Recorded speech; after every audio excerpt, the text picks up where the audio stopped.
Hey everybody, I'm AdamHarry from BoLS, and I'm here today to take you through the Psychic Awakening book, Saga of the Beast. Now, before we dive in, real quick, I do want to say this is not going to be a page-by-page playthrough. We're just going to flip through some of the key important things here. We'll review some of the new rules. We're going to bypass a lot of the lore just because I don't want to spoil anything. You probably already know a lot of it at this point. But yeah, it is a big campaign book here for you. It's going to update the Orc rules, it's going to update the Space Wolf rules, kind of bring them in line with the rest of the folks in 8th edition, and introduce some new heroes you might recognize, like Ragnar Blackmane and Gazgul Draka. Plus, there's a surprise new unit in here as well for the Orcs. Let's go ahead and dive in.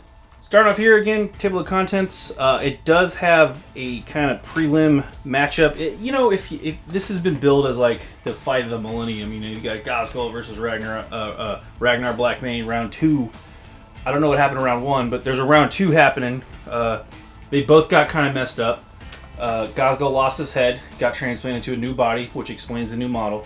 Ragnar got crushed by Gazgul and basically almost died. Or I guess whatever.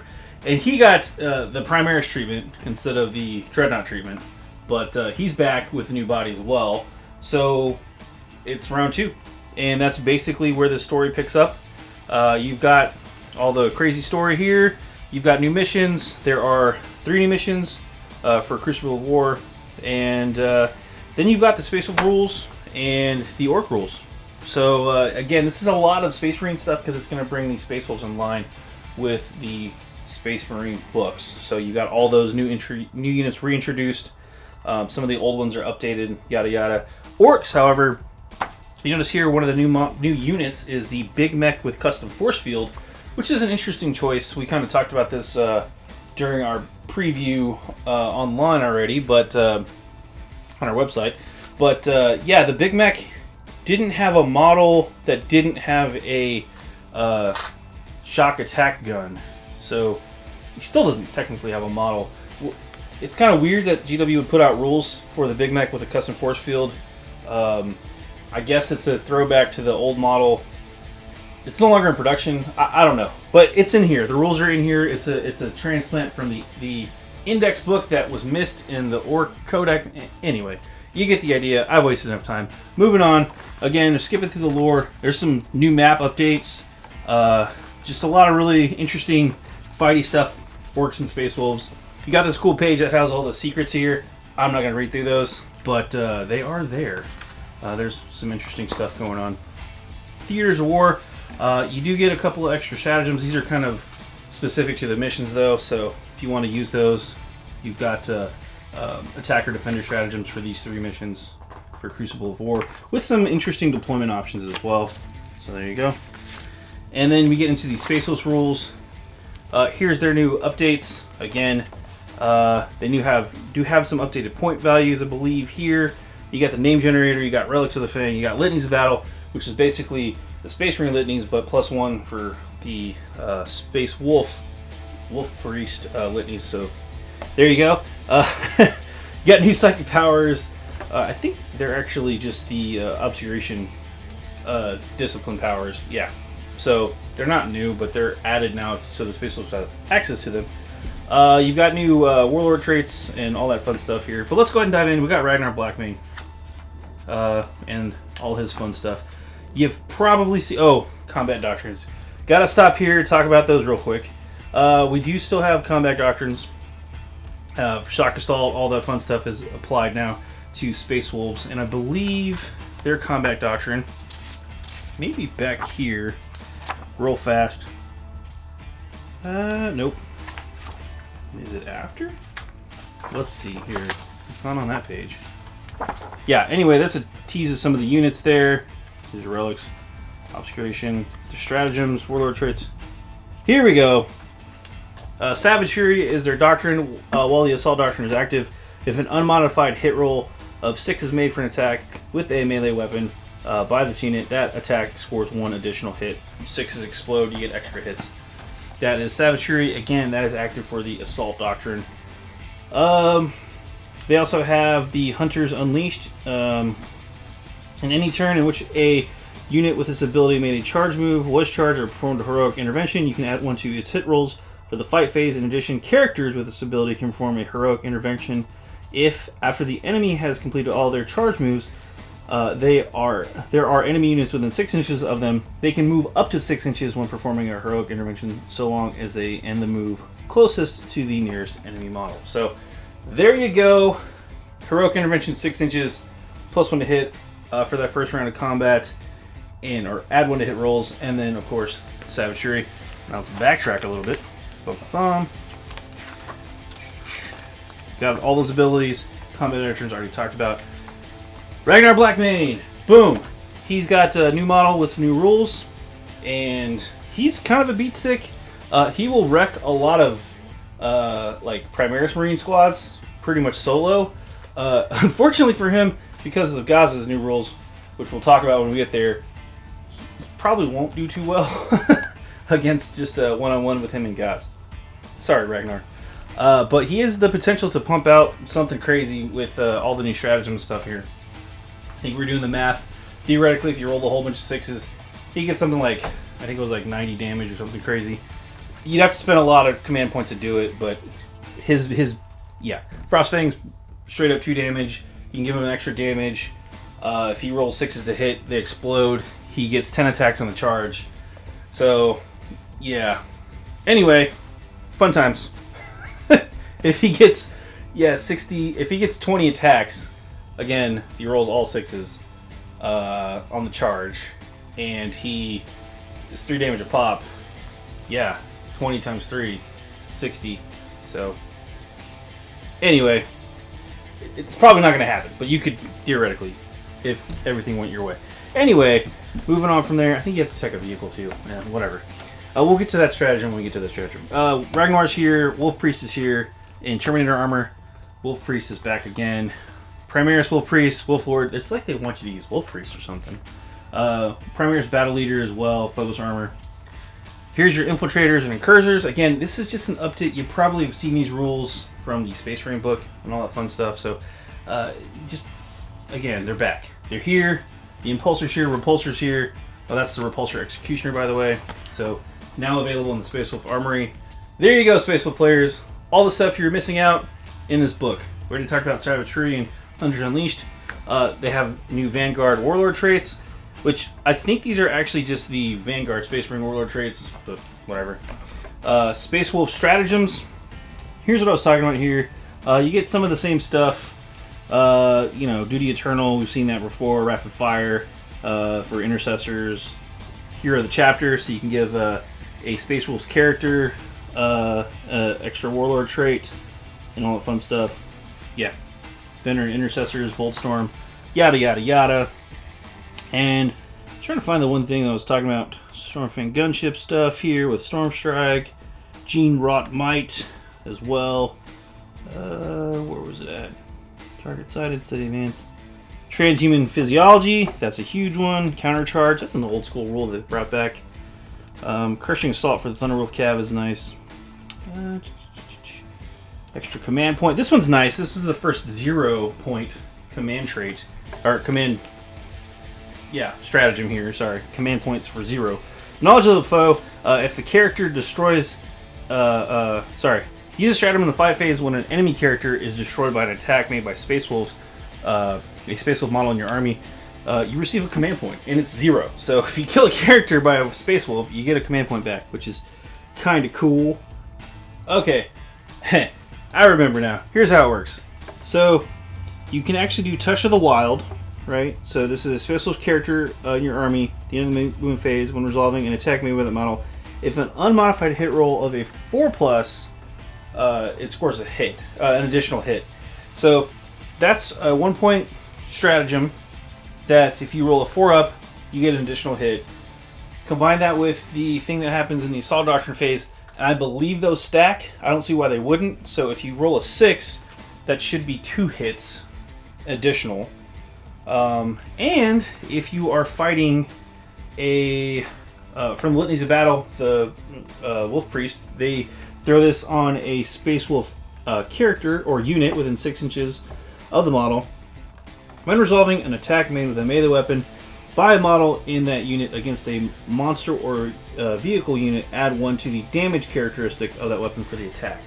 So, if I'm doing the math right, if Ragnar charges in there with 10 attacks and rolls a bunch of 6s, you use that stratagem on him and the litany on him, his damage goes up to 3, and he gets, every 6 is basically 2 attacks, 10 attacks base, that becomes 30 attacks. 30 times 3, because 3 damage, is a possible 90 damage. Again, it's all theoretical. You got to get a lot of eggs in that Rube Goldberg machine to crack correctly, but there you go. There's some fun times with Space Wolves. Yeah. Obscuration Discipline is back. Again, this is the same kind of Vanguard stuff we saw earlier. Litanies of Battle, basically the same, except for the Space Wolves get +1 extra for their special thing. Relics of the Fang. We've seen these. We actually previewed these already. They're pretty cool. There's some neat stuff in here. They're great to toss out to like sergeants or whatever, Wolf Lord or dudes in your units. Wolf Guard, that's what they're called. But there's some cool stuff in here. I really like the Talisman of Storms for your Rune Priest. So every time you resolve the first psychic power for the bear in your psychic phase, you roll a d6 for each enemy within 12 inches, and on a 4-up, they just take a mortal wound, which is kind of cool. So like, it's like a super smite for everybody nearby. Worm Splitter's a decent weapon. Moundbreaker Helm's interesting. You charge in there, you can headbutt them basically for some mortal wound action. On a 2-up, it does D3 mortals, which is nice. Wolftail Talisman, that helps you shut down some psychics. When a psychic test is made by an enemy model within 18 inches, they subtract 2 from the result, which is pretty gnarly. So there's some cool stuff in here for the relics. And then, of course, points updates, all that fun stuff, name generator. Yeah. Now let's talk Orks, which I know folks are stoked about too. They have some new stuff. They have new and updated units. They've got new stratagems, new specialist mobs, custom jobs, which is kind of like their Ork vehicle upgrade stuff, and then some new clan-specific psychic powers. So let's jump in here. Gazgul, I already mentioned him earlier. He's a complete beatstick and will wreck pretty much anything in close combat. Assault 12 shot with Mork's Roar, which is his quad gun now.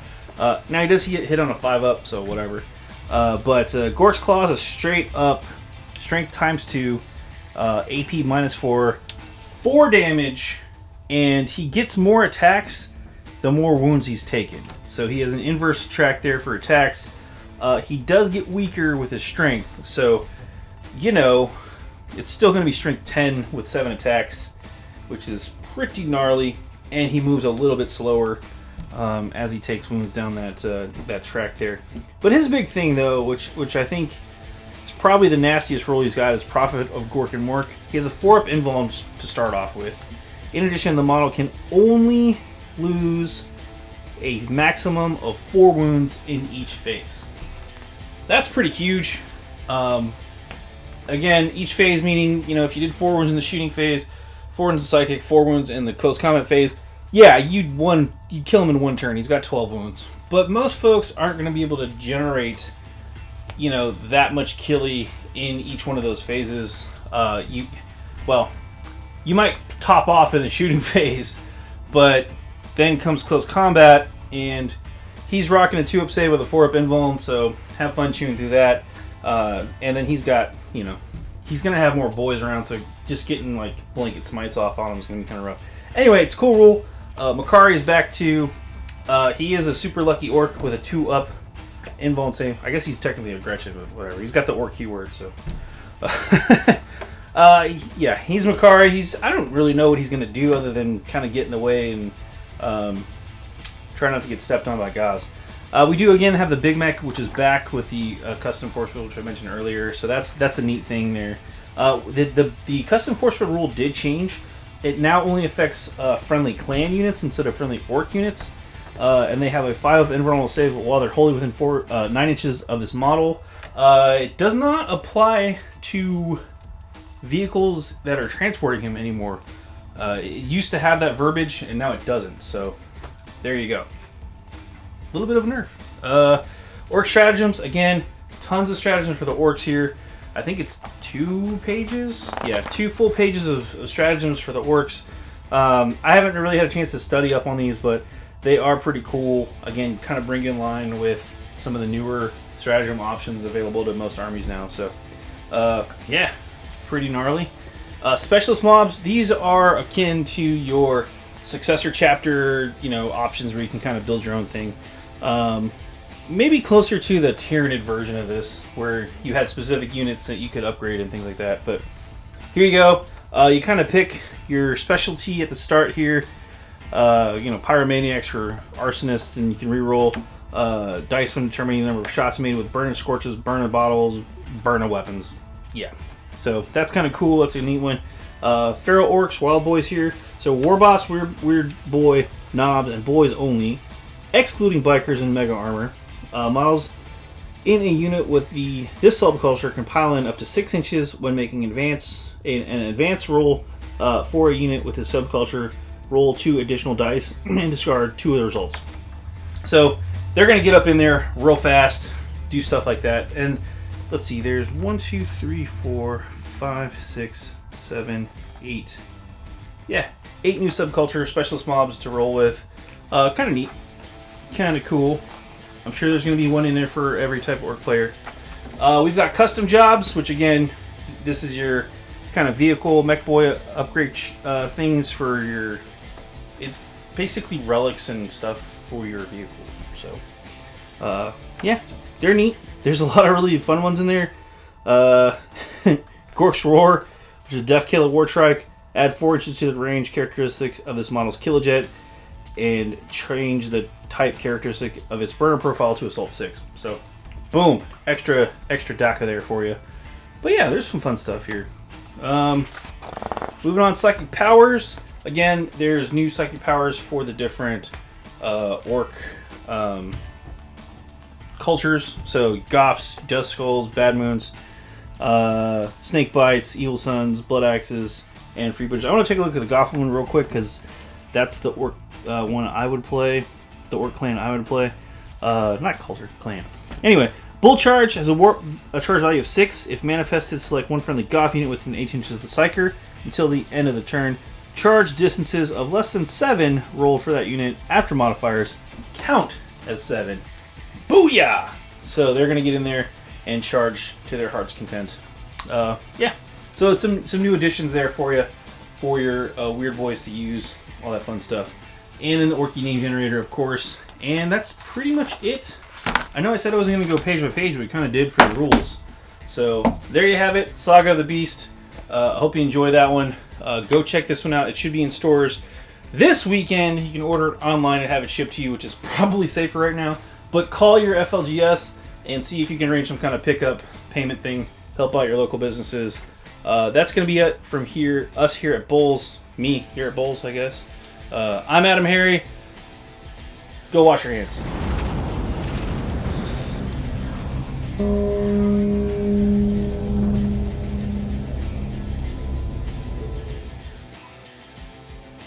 Click to subscribe.